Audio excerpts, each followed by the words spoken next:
Yo, what's going on, guys? Chris Barnard here, Strength Camp eCoach, 4th edition. Let's get into it today. We're gonna go ahead and touch on the box squat. Let's get into the technique.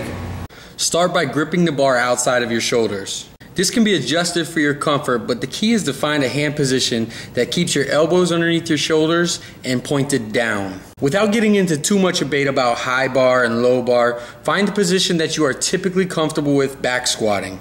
For my athletes, I typically use the high bar position. Whichever position, pull the shoulders back and the torso tight. Keep your feet underneath your shoulders, lift the bar straight up. Take a short step directly back and follow with the opposite foot and try to move directly into your squat stance. For box squats, I typically recommend feet shoulder width apart while turning the toes out slightly. Position your heels approximately 1 to 3 inches from the box. You want to suck your air into your belly and statically flex your torso. Keeping your back flat and your chest up, reach your butt and hamstrings back while driving your knees out. Lower your butt to the box under control, keeping tension throughout the entire torso and still holding the air in your belly. Explode through your heels while pushing the knees out and reestablish the top position by consciously squeezing your butt and pulling the hips back to vertical with the torso. Some common mistakes we can include are some grip faults. You can have the broken wrist, which is due to lack of extension in thoracic region, as well as the elbows driving back, which is typically caused by the same thing or lack of mobility in the shoulders. Another one is leaning the torso too far forward by shooting the hips up, usually due to instability in the core. Rocking on the box can be a mistake. It's not a huge one, but as long as you're focusing on the hips and torso, having tension in that and not relaxing on the box. Dropping on the box too fast due to lack of control of the load and lack of full extension at the top of the lift. So really consciously squeeze your glutes. Now, as far as the benefits go, this is going to work the entire posterior chains. Glutes, hamstrings, erectors, all the way up to your upper back because you're keeping that tension throughout your torso the whole time. The one benefit that I mentioned in the beginning of the video, how I have my athletes, I teach them to sit back. It teaches them to reach the hips, the glutes back, so they're not having tibial translation or knees going over the toes when they squat. That's why I sometimes utilize a box squat before I have them actually squatting, or I might have them do some kind of body weight squat to teach that motor recruitment pattern.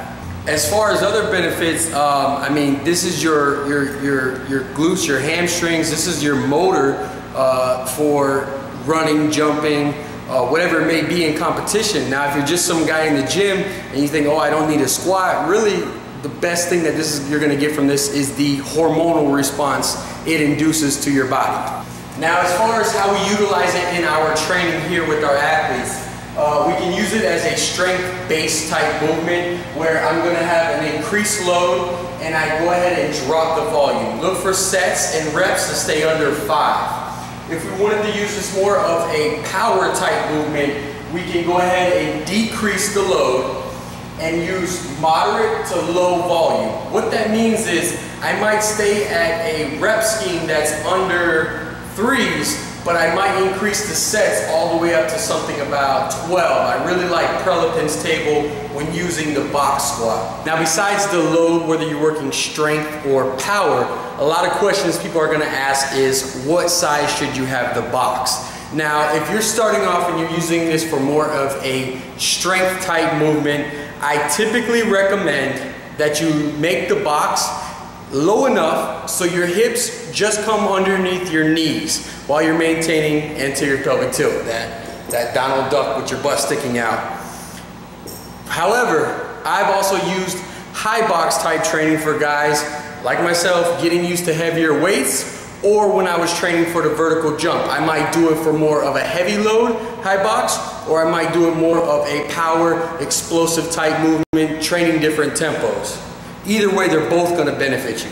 There you have it, guys. Box squat. Put it into your arsenal, put it into your training, try it out. Great movement for strength and power, especially if you're coaching athletes or you are one yourself.